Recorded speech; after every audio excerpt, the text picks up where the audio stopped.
Meus irmãos, vamos então para a nossa aula de Eclesiastes. Hoje eu estarei compartilhando com vocês o texto mais conhecido do livro de Eclesiastes. Você imagina qual é, né? Quando a gente fala de Eclesiastes, o que vem à mente? Tudo tem o seu tempo, o seu propósito. Capítulo 3 de Eclesiastes nós vamos estudar hoje. Eu convido você a abrir comigo a sua Bíblia no capítulo 3.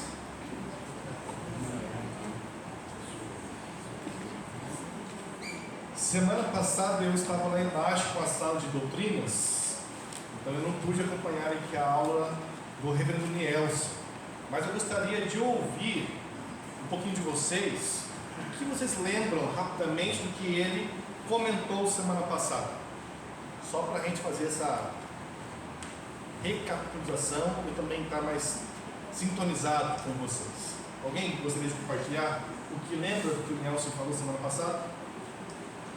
Por que a gente está aqui? Qual o propósito? Porque nós estamos aqui, qual o propósito? O que mais? Tudo é vaidade.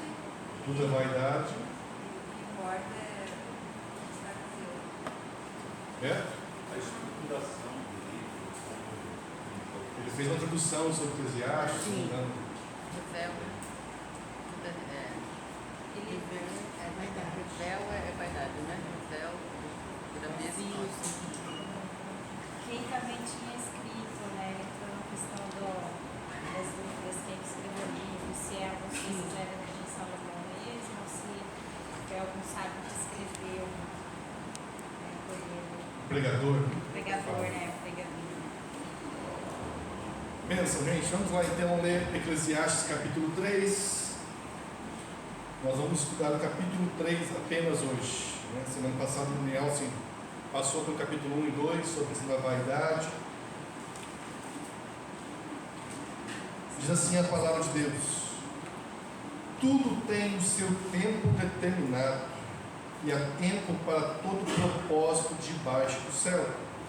Há tempo de nascer e tempo de morrer, tempo de plantar e tempo de arrancar o que se plantou, tempo de matar e tempo de curar, tempo de derrubar e tempo de construir, tempo de chorar e tempo de rir, tempo de plantear e tempo de saltar de alegria, tempo de espalhar pedras e tempo de ajuntar pedras, tempo de abraçar e tempo de deixar de abraçar, tempo de procurar e tempo de perder, tempo de guardar e tempo de jogar fora, tempo de rasgar e tempo de costurar, tempo de ficar calado e tempo de falar, tempo de amar e tempo de odiar, tempo de guerra e tempo de paz. Que proveito tem o trabalhador naquilo com que se afadiga? Viu o trabalho que Deus impõe aos filhos dos homens, para com ele os afligir. Deus fez tudo formoso no seu devido tempo. Também pôs a eternidade no coração do ser humano, sem que este possa descobrir as obras que Deus fez desde o princípio até o fim. Sei que não há nada melhor para o ser humano do que se alegrar e aproveitar a vida ao máximo. Sei também que pode comer, beber e desfrutar que se conseguiu com todo o trabalho é dom de Deus. Sei que tudo que Deus faz durará eternamente, sem que nada possa ser acrescentado nem tirado, e que Deus faz isto para que as pessoas o temam. O que já foi e o que será também já foi. Deus fará vir outra vez o que já passou. Vi ainda debaixo do sol que no lugar do juízo reinava a maldade, e no lugar da justiça havia mais maldade. Então eu disse a mim mesmo: Deus julgará o justo e o ímpio, porque há um tempo para todo propósito e para toda obra. Eu disse mais: isto é por causa dos filhos dos homens, para que Deus os prove, e eles vejam que são em si mesmos como os animais, porque o mesmo que acontece com os filhos dos homens acontece com os animais. Como morre um, assim morre o outro. Todos têm um fôlego de vida, e o ser humano não tem nenhuma vantagem sobre os animais, porque tudo é vaidade. Todos vão para o mesmo lugar, todos procedem do pó e ao pó voltarão. Quem sabe se o fôlego de vida dos filhos dos homens se dirige para cima e dos animais para baixo, para a terra? Assim percebi que não há nada melhor para o ser humano do que desfrutar do seu trabalho, porque essa é a sua recompensa. Pois quem fará voltar para ver o que será depois dele? Está aqui, meus irmãos. Como disse, Eclesiastes capítulo 3 é o capítulo mais famoso de Eclesiastes, que fala sobre o tempo. E querendo ou não, o homem sempre esteve atrás do tempo, ou de querer dominar o tempo. Nós percebemos a passagem do tempo, isso desde o começo. A gente percebe o momento em que o dia está no seu vigor e o dia que vai se pondo. Nós percebemos a duração do mês pelas fases da lua, percebemos as estações. E lá na antiguidade, um homem tentou já criar medições ao fazer relógios antigos. Pesquisando um pouquinho, eu descobri que o primeiro relógio foi feito de água. Eu achei interessante, né? Eles colocavam no recipiente o tanto que tinha para pingar, parecia uma de areia, que chama? Ampulheta. Ele parecia com ampulheta, mas era de água. O primeiro relógio para marcar o tempo. Depois veio a ampulheta, Beto? No Brasil nós tínhamos um shopping em São Paulo, É. tinha um relógio d'água. Tem ainda. Tem até hoje. Tem ainda? Olha aí que legal, eu não conhecia. Acho que é no Iguatemi, não é? Depois o homem então criou a ampulheta. Depois, mais recentemente, veio os relógios mecânicos. E hoje temos os relógios atômicos, que são hiper precisos. Mas uma coisa é certa, o homem percebe a passagem do tempo, mas não consegue dominar o tempo. E é por isso que os filmes de ficção científica que tratam sobre a volta no tempo, ou sobre a ida para o futuro, fazem tanto sucesso, porque o desejo do homem é dominar o tempo. Quem aqui já não teve vontade de voltar no tempo para corrigir alguma coisa errada que já fez? Uma fala errada, uma decisão que julga errado hoje, que Paulo fala, se eu pudesse voltar, eu faria tudo. A gente tem a vontade de controlar o tempo, de dominar. Mas quem também não gostaria de voltar para uma época boa? Reviver tempos de alegria e querer experimentar de novo as mesmas emoções, sentimentos que já teve no passado. A gente gosta, nosso desejo é dominar o tempo. Mas eu sei também que você já teve vontade de ir para o futuro, não teve? Querer saber o que vai acontecer lá na frente e dominar os eventos futuros. O homem sempre teve o desejo de dominar o tempo, mas nunca conseguiu. E nunca vai conseguir. E Eclesiastes nos mostra que quem controla e domina esse tempo é Deus. E nós temos que então entender esse controle de Deus e nos submeter a Ele com confiança. E nós não temos o domínio desse tempo. Nessas 14 pares que falam sobre a vida do todo, nós passamos por todos eles. E você não escolhe qual é o tempo de rir e qual é o tempo de chorar. Ou você tem esse poder? Eu não tenho. Hoje, agora, pode estar tudo bem. Mas pode acontecer de eu receber uma notícia trágica em alguns instantes e eu começar a chorar. Eu não quero isso. Não desejo isso. mas eu não tenho esse poder de controlar qual estação, ou qual tempo, ou qual propósito eu estarei vivendo. É Deus que controla. E é por isso que nós precisamos aprender com a sabedoria de Eclesiastes a desfrutar e a viver a cada tempo e a cada momento. Mas nós temos algo bom nisso. O fato de algo ser passageiro também nos traz alívio. Porque imagina só se a vida toda fosse chorar. Você ia querer isso? Lógico que não. A vida toda fosse só a parte amarga da vida. A gente não ia querer isso. Mas tanto as partes amargas, elas também passam. Tudo passa.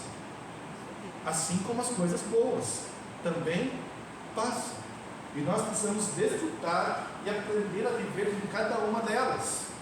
E nós temos que entender que é nesse tempo em que Deus se relaciona conosco. É nesse tempo em que Deus se revela os seus propósitos a nós, seres humanos. Deus controla o tempo, está acima do tempo, mas nós que estamos nessa realidade é onde Deus se revela e Deus mostra qual o seu propósito para nós. E a Bíblia faz uma diferenciação muito importante. Hoje à noite eu vou pregar sobre o texto de 2 Coríntios 4.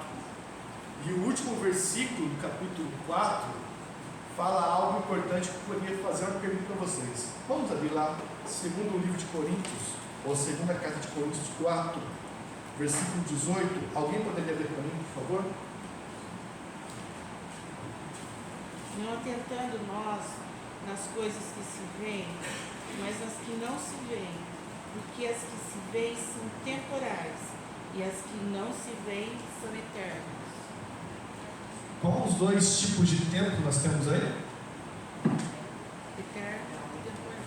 Eterno e temporal. Qual a diferença das coisas eternas e temporais? Eternas não se veem. As eternas. Não se veem, pois temporais se veem. O que mais? Você pensando, qual a diferença de coisas eternas e temporais? As eternas não As eternas sempre hão de permanecer. As temporais passam. Tem o seu tempo limitado. E por mais que aos nossos olhos possa ser demorado, vão passar. Mas as eternas ficam. E é por isso que lá no versículo 11, capítulo 3, Deus colocou a eternidade no nosso coração. Para que a gente possa então perceber de que é algo que vai além dessa realidade que é passageira. E meus irmãos, a nossa vida passa muito rápido. Talvez os que estão aí comigo, abaixo da faixa dos 40, não pensem isso. Mas se você conversar com uma pessoa mais experiente, que já viveu mais primaveras, geralmente ela vai falar o seguinte: meu filho, aproveite a vida porque ela passa. E a gente percebe que o vigor do corpo vai mudando.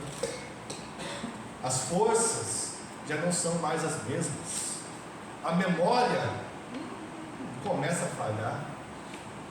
A força do braço já não é mais a mesma. Você percebe que a sua musculatura dói mais, os ossos vão doendo, e você começa a sentir que o tempo está passando e a situação, aquele brilho da juventude já não existe mais. Mas foi tão rápido, e as memórias dos tempos áureos permanecem tão frescas como se fosse ontem. Mas o que são 80, 90 anos? É muito pouco, é muito passageiro, é muito rápido. E nós temos que entender que a nossa perspectiva, ela é muito limitada. A percepção do tempo, ela é relativa. Se você perguntar para uma criança se um ano é muito tempo, o que ela vai responder? Tempo demais. Olha, se você se lembra como eu, ir para a escola parecia que um ano, meus irmãos, era 10. Não acabava nunca o ano letivo. As horas se multiplicavam. Mas se você perguntar para mim hoje, há um ano, o que eu falo para vocês? Rapidinho, ano que vem, já chega. Não é? Porque quanto mais a gente vive, mais a percepção que o tempo nós temos, ela muda. Ela não é igual para todas as idades, para todas as fases. E há uma expressão na Bíblia que me encanta e que é até difícil nós compreendermos a real profundidade dela, que nós encontramos em Salmos, que ali fala que Deus, Ele é Deus de eternidade a eternidade, mas já é eterno. A gente não consegue imaginar uma eternidade. Quanto mais pensar de eternidade a eternidade a eternidade, Deus, para mostrar que Ele é o Senhor sobre tudo, que Ele não está preso aos eventos do tempo como nós estamos, que Ele não sofre a influência e a ação do tempo como nós sofremos. Ele é eterno e vai além de todas as coisas que nós podemos pensar e imaginar. Mas nós temos também aqui uma fala que tudo tem seu tempo e para cada tempo tem um propósito. Qual a diferença de tempo e propósito?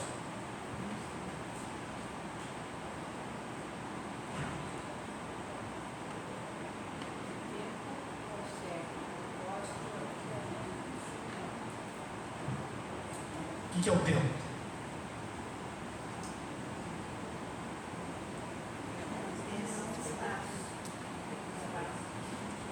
O espaço.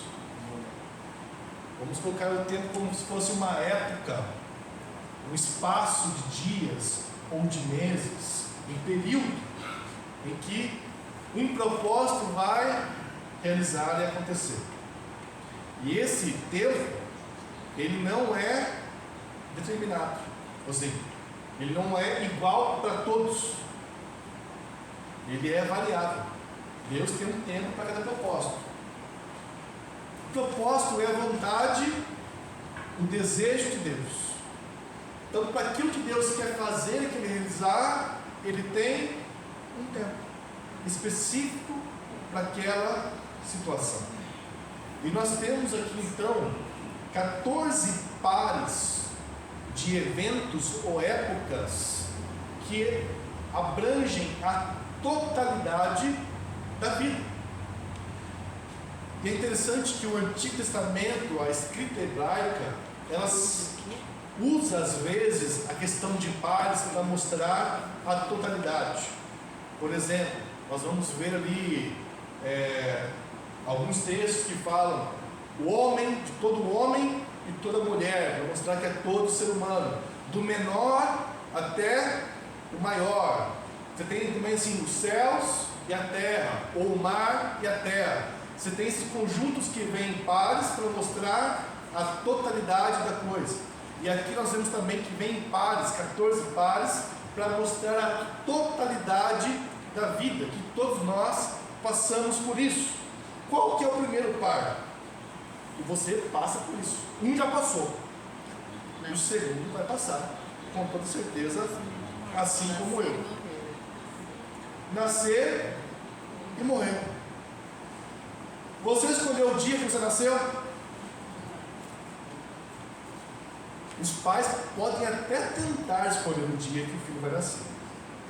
Às vezes conseguem, às vezes não. O dia que marcou uma cesárea, pode acontecer que adianta.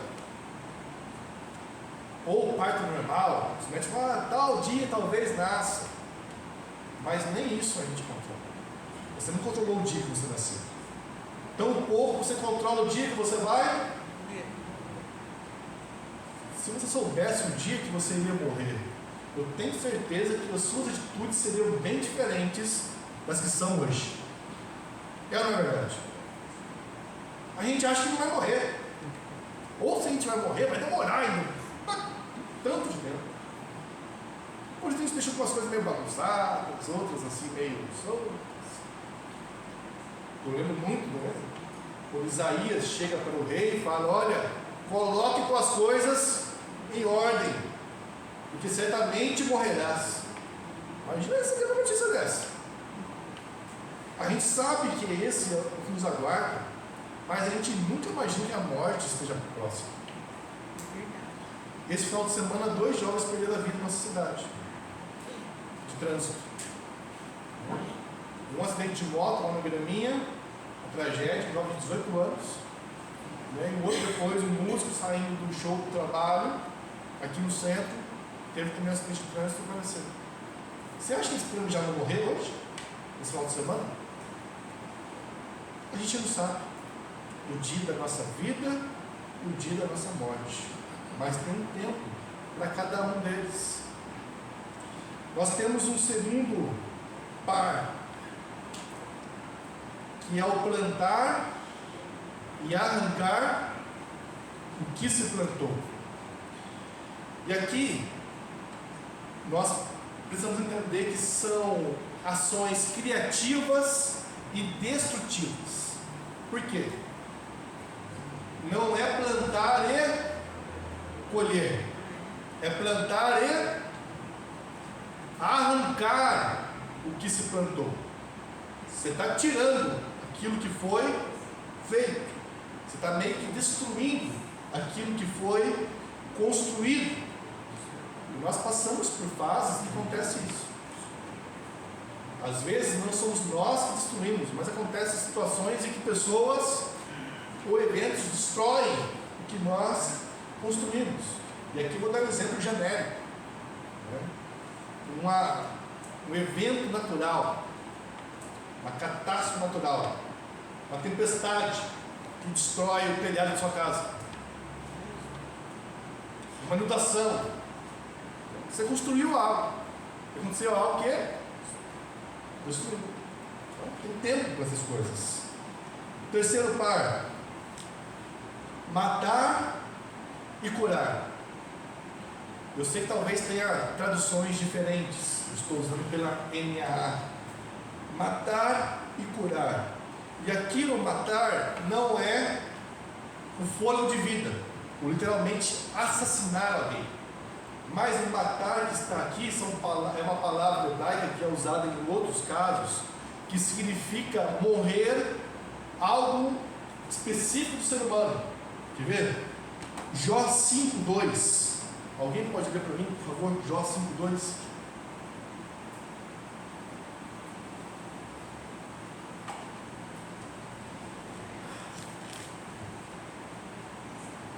Pois a dor destrói o louco e a inveja mata o tolo. A inveja mata fisicamente? É uma morte interna, na tristeza, na aflição, de não ter o que o outro tem. Então matar aqui não é literalmente o assassinar alguém, tirar a vida de alguém, mas é algo na vida que deixou de existir, que morreu. Você tem isso na sua vida, não tem? Algum sonho, algum plano que morreu? Alguma ideia? Ou alguma situação que você já viveu e não vai voltar mais? Nós temos situações que morrem, mas nós temos também a cura. E a cura também não quer dizer que é algo, uma ferida física. Quantas vezes nós vemos a palavra do Senhor que Deus diz que viria ao encontro do seu povo e sararia as suas? Nós temos feridas físicas, espirituais, emocionais, e há tempo também de nós sermos curados. Às vezes aquilo que morreu deixou em nós uma ferida, e é preciso também um tempo de cura. Nós temos. Quarto par, derrubar e construir. E aqui é meio parecido com o plantar e arrancar, o que se plantou, né? Que é construir e derrubar, mas nós temos uma perspectiva também sobre planos humanos. Quantas vezes os homens constroem planos, impérios constroem planos, e Deus vai lá e frustra os desígnios das nações, dos reis. E é mais ou menos nessa perspectiva maior, em que homens, autoridades, fazem planos e o Senhor vai lá e tira.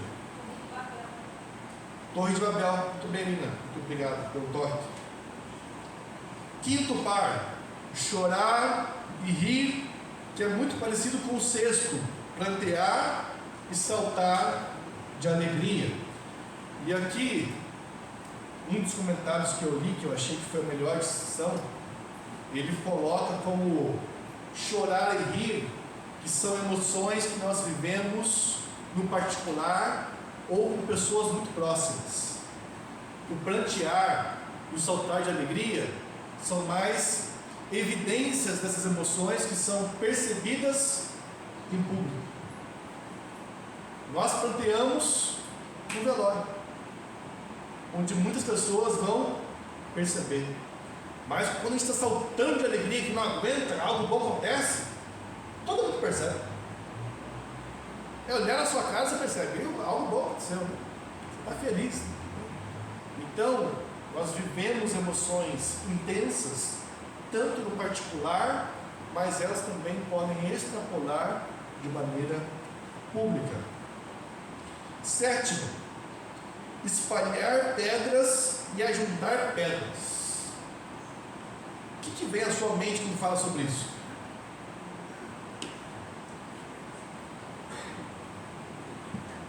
Isso é meio estranho para nós, para o nosso tempo. Não era antigamente. Quem lia entendia. Tempo de guardar, de ser mais assim, não gastar tanto tempo de... Será que nessa área também? Você aproveitar, gastar as coisas, viajar, tal, não sei. A gente sempre vai pensar na situação de juntar ou não, né? Segundo livro dos Reis, capítulo 3, 19.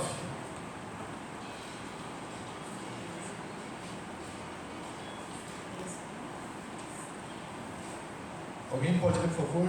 Segundo livro dos Reis, 3, 19.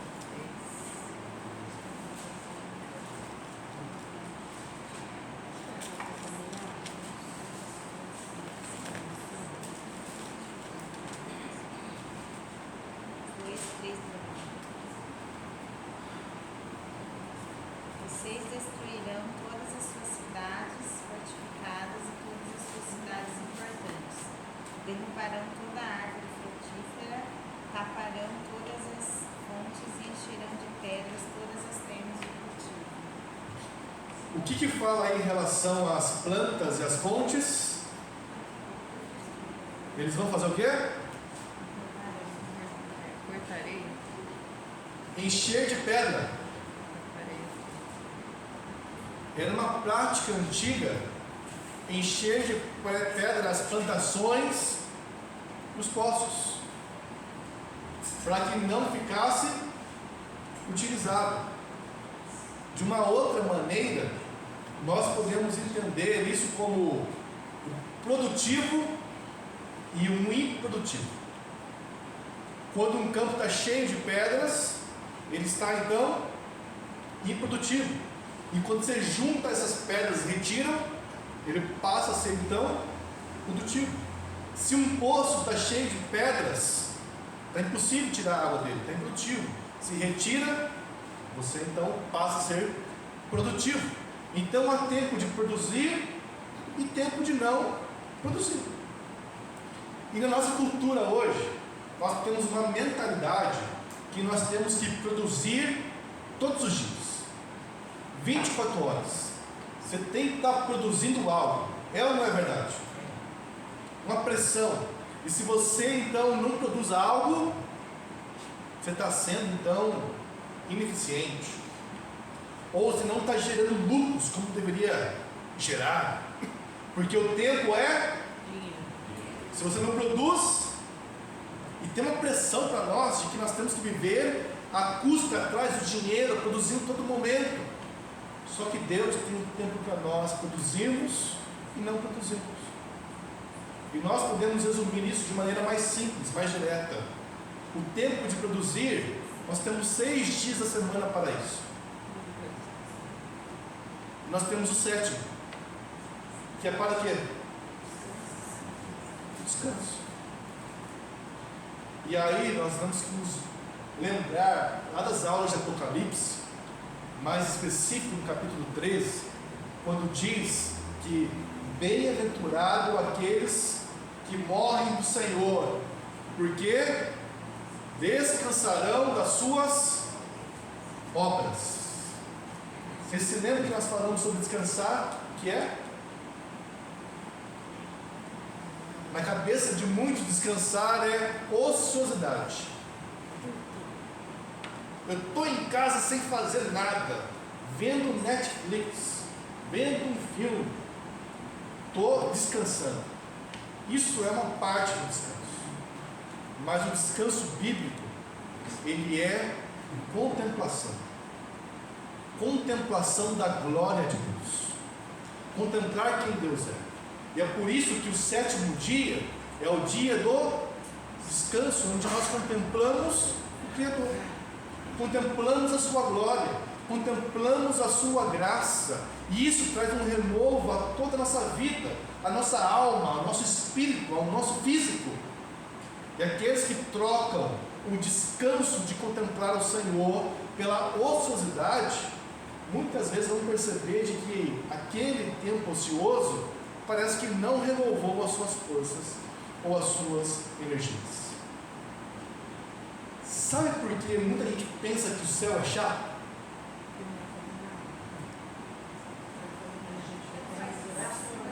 Porque não faz nada. Porque no céu a gente vai estar ocioso. Ficar um dia em casa igual hoje, nubladinho. Quando deu 8h30, começou a chuviscar. Eu sei que você pensou, ai que preguicinha de ir na igreja hoje. Poxa, está um tempinho tão bom para dormir, para ficar em casa.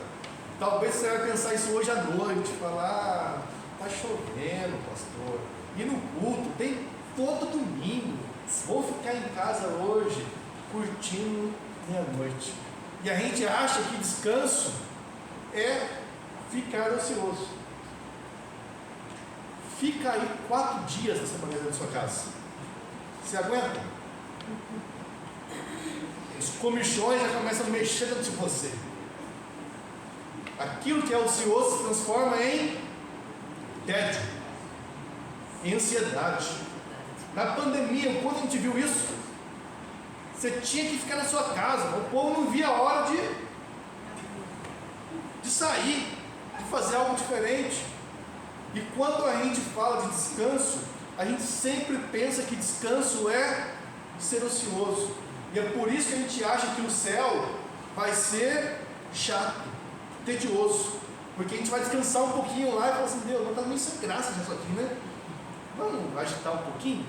Vamos movimentar um pouco? Ficar pulando de nuvenzinha em nuvenzinha, ficar ouvindo um anjinho tocando uma arpinha aqui, outra arpinha ali. Já deu, né? Vamos fazer um negócio mais radical. Você percebe como um entendimento errado daquilo que é o culto, daquilo que Deus fez, interfere naquilo que é eterno?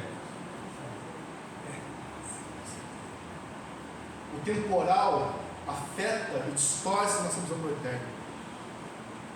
É por isso que quando você vier ao culto, preste atenção nos textos que nós estamos lendo, porque é momento de contemplar quem é nosso Deus. Os salmos de louvor que nos convidam a contemplar a sua beleza, os textos de contrição que nos convidam a contemplar a sua misericórdia, a pregação da palavra que nos convida a contemplar a doce voz de Jesus falando conosco. Nós temos a contemplação da alegria dos santos reunidos, que é uma antessala do céu, uma preparação para aquilo que nós vamos viver eternamente. Deus está nos dando oportunidades, domingo após domingo, de contemplarmos e termos então um descanso, um deleite para as nossas almas. Só que às vezes a gente não aproveita, porque é muito fácil a gente perder o foco. Sabe quando a gente perde o foco? Nossa, o som está ruim hoje, né? A gente começa a focar no som. Ah, essa música que o louvor cantou eu não gosto.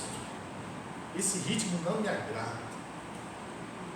Aí, pastor, hoje estava duro, né? Esse texto que ele leu, eu já conheço. Vou abrir um segredo para vocês aqui, confessar algo.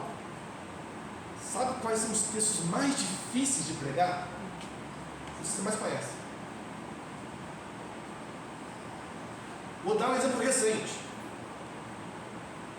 Capítulo 3 de Coríntios. Nós somos cartas vivas. Todo mundo já ouviu esse texto. E quando estava pregando ele, a sensação que eu tinha, que todo mundo assim, eu já sei, pastor. É isso mesmo. Somos cartas, que coisa linda, que coisa maravilhosa. O Espírito Santo age em nós, somos cartas para o mundo. Mas quando você pega um texto que não é muito conhecido, as pessoas falam, interessante, hein, pastor? Nunca tinha ouvido sobre isso, nunca tinha pensado. Só que naquilo que é o mais conhecido, é às vezes onde nós mais falhamos. Quantos e quantos cristãos dão um mau testemunho no mundo?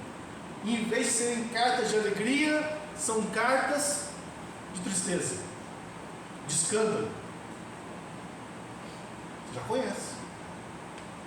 Se eu já conheço, eu não preciso mais ouvir. Crente, ser humano, é igual criança às vezes. Quando você repete uma bronca na criança, você não tem a sensação de que ela não está te ouvindo? Acontece isso? Você fala com a criança, ela te escuta, mas ela não te ouve.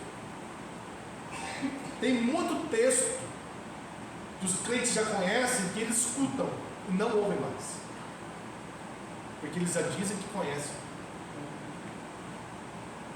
E quando acontece isso, a gente deixa de contemplar o Senhor, a sua maravilha, a sua beleza e aquilo que tem para nós. Não é? Quando o seu período não podia mais sentir, então a gente trazia para a igreja e levava embora. Na hora de ir embora, um texto assim, mais básico, quando eu entrava no carro, ele falava assim, filha, como eu aprendi hoje com esse texto. Então, o seu ter medo, para mim, sempre foi inspiração nisso. Porque era muito raro ele entrar no carro depois do culto, ou depois da escola dominical, e não falar isso. Filha, como eu aprendi hoje? Filha, como o pastor falou bem hoje? Ele tinha sempre algo novo para ressaltar o que ele tinha aprendido. Eu nem sei porque eu falei isso, não estava nem no script aqui, mas foi pensado. Então, vamos seguir em frente, meus irmãos. Oi? Guilherme? Ser produtivo e produtivo, né? Eu lembrei que Jesus também teve um texto na Bíblia que ele fala assim, meu pai trabalha até hoje. Quer dizer, Deus, ele fez o dia, 6 dias ele fez tudo, no 7º dia ele descansou. Vamos dar um exemplo. E o trabalho também está ligado a uma coisa boa, não uma coisa ruim. Sim. Mas, senão Deus não trabalharia até hoje, quer dizer, nós vamos trabalhar até a gente trabalhar isso. É aí que eu falei, né? Nós temos o tempo para produzir, para trabalhar, mas é tempo de contemplar. O descanso que não é a ociosidade, o descanso que é a contemplação de Deus, e a gente confunde. Tempo de abraçar e tempo de deixar de abraçar. Isso trata muito sobre a questão de amizades e às vezes inimizades. Amigos que estamos próximos, mas depois, com uma eventualidade, as coisas mudam. A gente se aproxima ou distancia de algumas pessoas. Nós provamos isso na nossa vida, não é verdade? Não acontece isso? E tem alguns que a gente nem fala mais. Pode até ficar com birra ainda. Ou pior. Repete? O senhor agora está falando assim de amizade, né? Não sei se pode um pouco assim, o tempo passa, né? Passa rápido. Mas às vezes quando você está passando uma coisa ruim, demora demais. E às vezes chegam, às vezes até um amigo e fala assim para você, ai, tudo passa. Fala, olha, grande consolo que você me deu. A pessoa, em vez de ajudar, né, fala, vamos ver o que a gente pode fazer com isso, te ajudar, vamos melhorar. A pessoa fala assim, ai, tudo passa. Aí você fica arrasado. Fala, ai, obrigada. Não precisava dessa. Nós temos depois dois pares que dizem respeito às posses: procurar e perder, guardar e jogar fora. A gente procura às vezes muitos bens, procuramos o dinheiro, mas às vezes nós vamos também perder. Quem nunca tomou um prejuízo? Já tomou, né? Como diz o ditado, né? A vida não é só ganhar. Tempo de guardar e jogar fora. Como nós guardamos coisas, né? A gente sempre acha que lá no futuro vai ser útil para algo. E você nem lembra mais que aquilo está guardado. E quando vai fazer alguma mudança, Tem muita coisa. aí faz aquela limpa.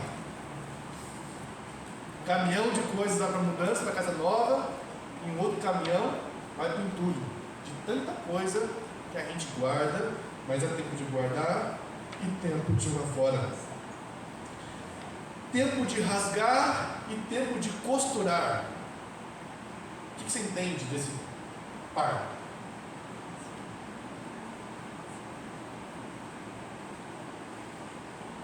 Tá vendo? Esse é um par que é diferente, vocês não estão acostumados, vocês prestam atenção. Talvez por jogar fora. Estudar é ruim, né? Vamos lembrar de alguns eventos do Antigo Testamento. Vocês lembram de alguém rasgando suas roupas? No momento da aflição. Momento de aflição e tristeza, os reis rasgavam, os homens rasgavam as suas roupas para se humilharem diante de Deus. E aqui é basicamente essa mesma ideia. O tempo de rasgar e de costurar é o tempo da aflição, que nos rasgamos diante de Deus, nos expimos, mas também é tempo que a aflição passa. Aquilo que estamos afligindo, passa. Como é que a Beth falou? Vai passar, né, Beth? É. Só que Deus sabe o propósito do espaço de tempo que vai durar essa aflição. A gente não sabe, né? Mas vai passar. 12º par: ficar calado e sabedoria. E como a gente precisa disso? Dentro de casa, principalmente. É ou não é verdade? Não é à toa que o Provérbios diz que até o tolo se passa por sábio quando fica. A gente precisa aprender o tempo certo de falar, o tempo certo de ficar calado. E não pense que isso é fácil, viu, meus irmãos? É muito difícil. Eu falo isso dentro de casa, mas temos também o tempo certo como a igreja deve falar, e quando a igreja também deve ter sabedoria para saber a hora certa de como confrontar algum pecado no mundo. Porque se a gente fala demais, dependendo de como a gente fala, a gente perde. Sabe qual é a expressão? A gente vence no argumento e perde a pessoa? A gente precisa de sabedoria. Saber quando falar, quando não falar. 13º, afetos, tempo de amar e tempo de odiar. 14º, empreendimentos nacionais, tempos de guerra e tempos de paz. Nós temos guerras e paz, às vezes, na nossa própria família. Temos guerras e paz, às vezes, no nosso trabalho, ou com os vizinhos. Não apenas isso em tempos de nação. Uma pergunta para você pensar. Como que você se sente sabendo que a sua vida não está totalmente sob o seu controle? Que sentimentos traz o seu coração?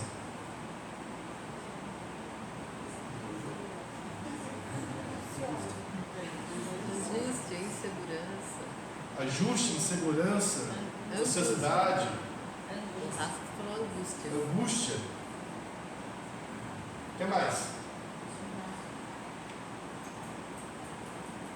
Quero aproveitar o máximo. Tem que aproveitar ao máximo os momentos bons. Chorar nos momentos ruins. Meus irmãos, como pastor, tem coisas que eu faço que a igreja não vê. Que às vezes consolar alguém que está lutado e tudo mais.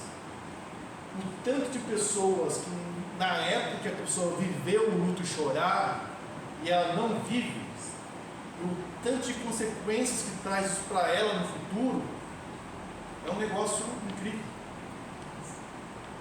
Tem tempo para chorar. Está de luto, chore. Viva o luto. A gente fica pensando, tem que ser forte. Tenho que passar solidez. Quando meu pai faleceu, nós vivemos isso dentro de casa. Cada um queria mostrar força para o outro. Eu não vou chorar na frente da minha mãe, para que ela veja que eu estou bem, estou forte. Só que ela pensava a mesma coisa. Eu não vou chorar na frente do meu filho, para que ele veja que eu estou bem e estou forte. Estavam os dois manés, triste, mal, chorando, sozinho, destruído, mas querendo passar a ilusão de que era forte. Sendo que é normal o luto.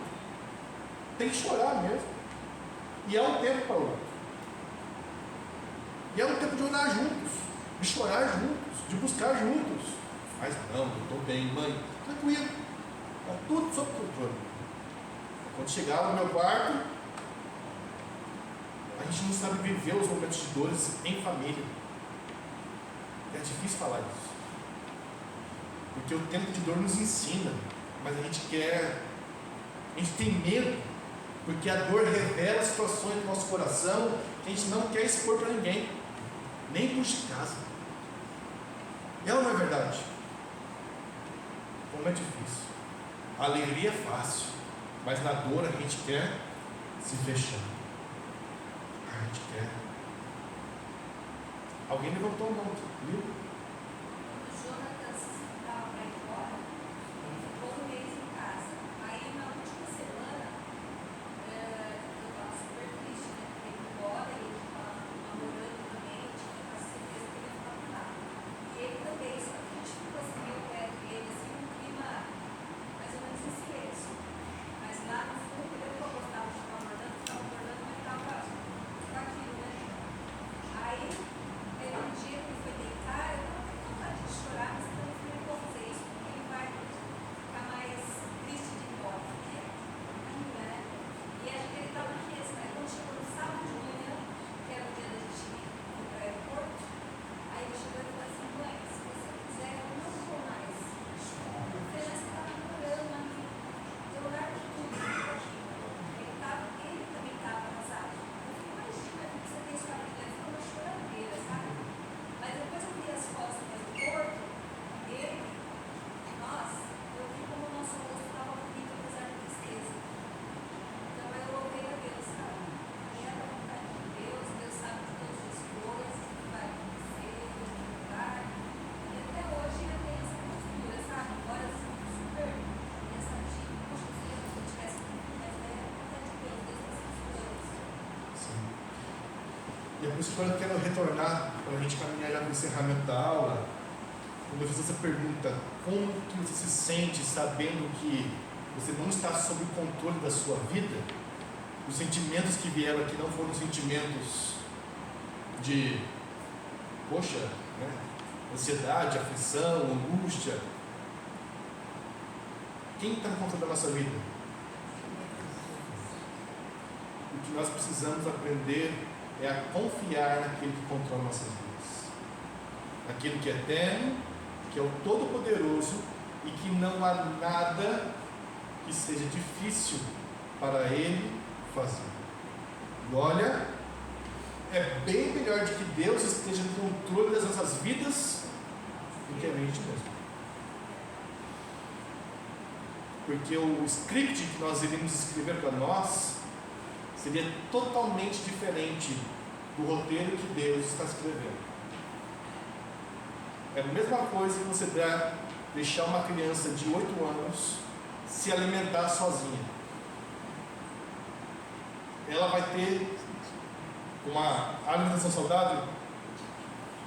O que ela vai escolher comer? Só porcaria. E rapidinho ela vai sofrer as consequências das suas escolhas, do seu corpo. Seria a mesma coisa com a gente. A gente só quer coisa prazerosa para nós no momento instantâneo. Mas Deus é aquele que nos dá legumes às vezes na vida. Nos dá almeirão, que é amargo, para comer, porque isso traz para nós vitalidade, saúde, crescimento, fortalecimento, desenvolvimento dos músculos espirituais. Deus sabe como trabalhar com cada um de nós, sabe do que nós precisamos. E tem coisas que Deus faz em nossas vidas que nós realmente não entendemos. E eu não tenho resposta para te dar. Como pastor, eu também escuto muito essa frase: pastor, por que Deus está permitindo isso na minha vida? E eu queria ter essa resposta com você. Eu queria ter algumas respostas da minha vida. Mas, se tem algo que eu aprendi na minha caminhada, eu quero compartilhar com vocês, é o seguinte: quando eu não entendo os caminhos de Deus, eu confio no seu caráter. Quando eu não entendo o que Deus está fazendo, eu sei quem Deus é. Ele é bom, misericordioso, amor, benigno, todo-poderoso. E eu não estou entendendo, mas eu sei quem Deus é, e por isso eu confio nele. Daí a importância de nós contemplarmos a Deus aos domingos, para que no período da aflição a gente descanse o coração em quem Ele é, e esses sentimentos fiquem então de lado. Jesus já nos disse: olha, Deus sabe que vocês precisam comer e de vestir, mas não fiquem ansiosos por isso, porque Deus nos dará. A gente não fica ansioso por isso? Você fica ansioso. Uma ansiedade à toa. O remédio está aqui. A gente não confia. A gente acha que depende do nosso braço, sendo que vem do nosso Deus, a provisão. Assim como para os teus filhos você não deixa faltar nada, e eles não têm que estar preocupados que vão comer, sabem que vai ter comida em casa, assim Deus faz com a gente. É ou não é verdade? Eu nunca vi uma criança em crise: o que eu vou comer quando chegar em casa? Claro, tirando os eventos de uma família pobre, a criança tem que trabalhar na rua para levar dinheiro. Mas uma família estruturada, eu nunca vi uma criança pensando: o que eu vou comer em casa? Ela pensa no desejo, naquilo que vai saciar a vontade dela, mas ela não pensa que não vai ter comida, porque ela sabe que o pai vai prover. Nós somos crianças espirituais para tantas coisas que nos levam à ingenuidade e à falta de confiança, mas naquilo que nós precisamos ser, que é a confiança do nosso Pai, nos falta. A começar por mim. Também acontece comigo. E eu preciso voltar meu coração a Deus, a confiar. Tinha mais lições dos capítulos, dos versículos posteriores. Aliás, a lição de hoje é até o capítulo 4. Eu falei para o Nelson, não tem condição de ir para o capítulo 4. Vou ficar só no 3. E nem o 3 eu terminei. Então, que o Senhor nos ensine a viver as fases boas do tempo, os tempos de paz, a termos sabedoria e a vivermos também os tempos de aflição, de dores, os amargos, e saber que tudo Ele está em controle, e confiarmos nele, no seu caráter, na sua bondade. Vamos orar, encerrando a nossa aula. Alguém gostaria de orar de forma voluntária? Léo?